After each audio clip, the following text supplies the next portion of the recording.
یعنی منام وہ لڑکی نہیں تھی جس سے وہ محبت کرتا تھا، بلکہ وہ لڑکی ابیلا ہی تھی، اور وہ اپنی انمول کو غلط سمجھتا رہا جو اب اس کی بیوی تھی۔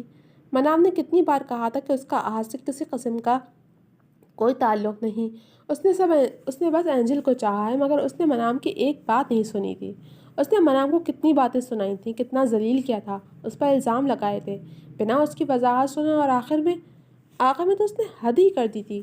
اس نے منام کو طلاق دینے کا فیصلہ کر دیا تھا، اور یہ فیصلہ دو ٹوک منام کو سنا بھی دیا تھا، جبکہ وہ اچھے سے جانتا تھا کہ منام طلاق سے کتنی خوفزدہ تھی۔ وہ دنگ سے خالی خالی نگاہوں سے راہداری کے فرش کو تکنے لگا۔ احاد خود کو دنیا کا بیوقوف ترین شخص کہہ رہا تھا، مگر بیوقوف تو وہ تھا جو بنا کسی ثبوت کے بس مفروضہ اور اتفاق کی بنا پر منام کو سولی پر لٹکا دیا تھا، بلکہ وہ دونوں ہی بیوقوف تھے۔ ملہان منام کو کہے اپنے الفاظ یاد کرتا اپنی نظروں میں گرنے لگا تھا، اور اب منام کی حالت آنکھوں کے آگے گھوم رہی تھی تو دل میں عجب سی بے قراری اور ہلچل مچی ہوئی تھی، جو مچی تو بہت پہلے بھی تھی، مگر وہ اس بے قراری کو منام کے دھوکے کو سامنے رکھ کر دل ہی دل میں دبا رہا تھا۔ ہان، کیا ہوا تمہیں؟ تم ٹھیک ہو؟ آہت پریشانی سے اس سے پوچھ رہا تھا، جبکہ وہ بس خالی خالی نگاہوں سے اسے دیکھنے لگا۔ جس پر آہت پریشان ہوتا اس کے پاس ہی بیٹھ گیا، مگر ملہان کی چپ نہیں ٹوٹی۔ اس کا دل تکلیف سے بھر گیا تھا، جبکہ دماغ اسے لان تان کر رہا تھا کہ یہ اس نے کیا کر دیا۔ پہلے بھی وہ بنا کسی ثبوت کے سنی سنائی باتوں پر یقین کر کے منام کے ساتھ غلط کر گیا تھا، اور اس بار بھی صرف مفروضوں کی بنیاد پر اسے ہی الزام دے گیا تھا۔ وہ منام کو جانتا نہیں تھا، لیکن انمول سے تو وہ محبت کرتا تھا، اور محبت میں سب سے زیادہ ضروری اعتماد ہوتا ہے، جو ملہان اپنی محبت پر نہیں کر پایا تھا۔ اس نے منام کی ساری ڈائری پڑھی تھی۔ اسی کے ساتھ جو ہوا وہ غلط ہوا تھا، جس کا اسے دکھ تھا، مگر وہ سب کچھ بھلا کر اس بات پر یقین رکھ کر اسے تکلیف دے گیا تھا کہ احاد کی گرل فرینڈ وہی تھی، جبکہ منام کی ڈائری میں احاد کا ذکر ہی کہیں نہیں تھا۔ اور تب ملہان نے یہی سوچا تھا کہ اس نے جان بوجھ کر احاد کا ذکر نہیں کیا۔ وہ اپنے کیے پر پچھتاتا منام کے بارے میں سوچ رہا تھا کہ نہ جانے وہ کتنی تکلیف میں ہوگی، نہ جانے اس نے کس طرح ملہان کے کڑے لفظوں کو سہا ہوگا، اور پتہ نہیں وہ ہوش میں آنے کے بعد کیسا رد عمل دے گی۔ وہ مسلسل اسی کو سوچتا ہلکان ہو رہا تھا۔ آنکھیں شدت تکلیف سے سرخ پڑنے لگی تھیں، مگر وہ رویا نہیں تھا کہ کسی کے سامنے وہ رونا نہیں چاہتا تھا۔ احاد نے اسے چپ دیکھ کر، اس کی آنکھیں سرخ دیکھ کر اس سے مزید کچھ نہیں پوچھا، بلکہ اسے زمین سے اٹھا کر کرسی پر بٹھا دیا۔ احاد کو یہی لگا تھا کہ وہ اسے یہ سب سن کر لان تان کرے گا، برا بھلا کہے گا، مگر ملہان تو ایک دم چپ ہو گیا تھا، اور اس کی خاموشی کو اس نے منام کے فکر پر محمول کیا تھا۔ اس کے بعد سے اس نے کسی سے کوئی بات نہیں کی، بلکہ چپ چاپ سپاٹ چہرہ لیے وہیں کرسی پر بیٹھا رہا۔ کچھ دیر بعد منام اور ابیلا کے ڈاکٹرز ایک ساتھ باہر آئے تھے، جنہیں ان سب نے گھیر لیا۔ مریضہ کو نروس بریک ڈاؤن ہوا ہے، کسی چیز کی بے حد ٹینشن لی ہے انہوں نے، جس کا اثر ان کے دماغ پر پڑا ہے۔ کافی کرٹیکل کنڈیشن ہے ان کی، اور ابھی تک انہیں ہوش نہیں آیا۔ ہم نے دوا کر دی ہے، آپ لوگ دعا کریں کہ وہ جلد ہوش میں آ جائیں۔ منام کا ڈاکٹر اتنا کہہ کر نرس کے ساتھ آگے بڑھ گیا تھا، جبکہ ملہان کا دماغ سائیں سائیں کرنے لگا۔ منام کی یہ کنڈیشن اس کی وجہ سے تھی، اور وہی اس کی حالت کا ذمہ دار تھا۔ مریضہ کا معدہ ہم نے واش کر دیا ہے، پر وقت اسپتال لانے پر ان کی بچت ہو گئی ہے، ورنہ وہ جان سے جا سکتی تھیں۔ انہوں نے جس بھی وجہ سے یہ حرکت کی ہے، مگر آئندہ دھیان رکھیے گا کہ ایسا کچھ نہ ہو، ابیلا کے ڈاکٹر نے کہا تو انہوں نے سکون بھرا سانس بھرا۔ کچھ دیر میں ان دونوں کو روم میں شفٹ کر دیا گیا تھا۔ رامین بیگم اور ذاکر صاحب احاد سے ناراض تھے اور اس سے بات نہیں کر رہے تھے، جس پر احاد دوہری تکلیف میں مبتلا ہو رہا تھا۔ وہ دونوں ابیلا کے پاس بیٹھے تھے، جبکہ وہ دائیں جانب دیوار سے ٹیک لگائے کھڑا ابیلا کو یک ٹک دیکھتا جا رہا تھا، جو ہوش میں آ چکی تھی۔ ذاکر صاحب اور رامین بیگم اس سے باتیں کرتے، اسے تسلیاں دیتے، اپنے ساتھ کا یقین دلا رہے تھے، اور اس بات کی یقین دہانی کر رہے تھے کہ ابیلا آئندہ ایسی کوئی حرکت نہیں کرے گی۔ وہ جو پہلے ہی کمزور سی تھی، اس وقت پیلی پڑ رہی تھی۔ اس نے ایک بار بھی احاد کی طرف نہیں دیکھا تھا، نہ ہی احاد میں اتنی ہمت تھی کہ اس کے پاس جا پاتا۔ اپنے ساس سے بھی وہ بس ہوں ہاں میں ہی بات کر رہی تھی۔ کچھ ہی دیر میں وہ پھر سے غنودگی میں چلی گئی تو احاد نے زبردستی اپنے ماں باپ کو گھر بھیج دیا۔ وہ جانا نہیں چاہتے تھے، مگر پھر احاد کا بے بس چہرہ دیکھتے چلے گئے۔ لاکھ خواہ صحیح، مگر وہ ان کی اکلوتی اولاد تھا جسے وہ خوش دیکھنا چاہتے تھے، مگر ابیلا بھی احاد کی طرح ہی پیاری تھی۔ تبھی وہ ناراضگی جتا رہے تھے، اور اتنی جلدی وہ احاد کو معاف نہیں کرنے والے تھے۔ ان کے جانے کے بعد احاد شکستہ قدموں سے چلتا ہوا اس کے پاس آیا، اس کے بستر پر اس کے پہلو میں جگہ بنا کر بیٹھا اور یک ٹک اس کا چہرہ دیکھنے لگا، جس پر تکلیف کے آثار رقم تھے۔ I am sorry, I am sorry, I am sorry. وہ اس کا کمزور سا ہاتھ اپنے ہاتھ میں تھامتا ہوا مسلسل انہیں دو لفظوں کی گردان کرنے لگا۔ آنکھوں سے آنسو بہنے لگے جن کو روکنے کی اس نے کوشش نہیں کی۔ ایک بار بتا کر تو دیکھا ہوتا مجھے۔ تمہیں لگتا ہے میں اپنی معصوم کو ٹھکرا دیتا، اس کو جس سے میں محبت کرتا ہوں؟ جانے انجانے میں بہت ہرٹ کیا ہے میں نے تمہیں، مانتا ہوں میں، معافی کے لائق نہیں ہوں میں، نہ ہی معافی چاہتا ہوں، بلکہ تم سزا دینا مجھے، جو سزا دو گی وہ ہنس کر قبول کر لوں گا میں، لیکن جدائی کی سزا نہیں، وہ سزا برداشت نہیں کر پاؤں گا۔ آہد نے بھیگے اور بھاری ہوتے لہجے میں کہا۔ نظر اس کے چہرے پر پھسل رہی تھی جس نے آہد کی جان نکالنے میں کوئی کسر نہیں چھوڑی تھی۔ وہ کتنی ہی دیر اس کے پاس بیٹھا اس سے باتیں کرتا رہا، اپنی غلطیاں تسلیم کرتا رہا، پھر تھک آ کر اس کے نحیف وجود کے گرد گھیرا بنا کر اس کے قریب ہی لیٹ گیا کہ اسے سکون چاہیے تھا۔ وہ اس وقت اس کے چہرے پر نظر جمائے بیٹھا تھا جو اس سے بے نیاز ابھی تک غفلت کی دنیا میں گم تھی۔ رات کے 1:30 بج رہے تھے۔ یوسف صاحب اور رابعہ بیگم کو وہ گھر بھیج چکا تھا تاکہ وہ گھر جا کر ریسٹ کریں۔ انہوں نے منام کی حالت پر بہت تشویش کا اظہار کیا تھا جسے نہ جانے کیا ہوا تھا۔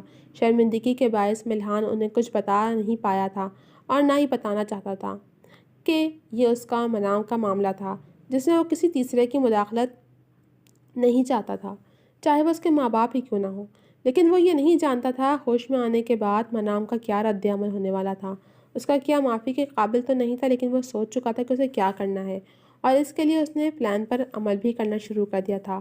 اس لڑکی کو شادی سے پہلے اور شادی کے بعد بہت ہرٹ کر چکا تھا اور اب وہ اپنے کیے ہر عمل کا ازالہ کرنے والا تھا۔ اس کی انمول المیر کو اینجل سمجھ کر شادی کر چکی تھی، یہ جان کر اس کا دل ٹکڑوں میں بٹا تھا، مگر شاید خدا کو ان کا ساتھ منظور تھا تبھی اتنا سب کچھ ہونے کے بعد بھی وہ ایک ہو چکے تھے۔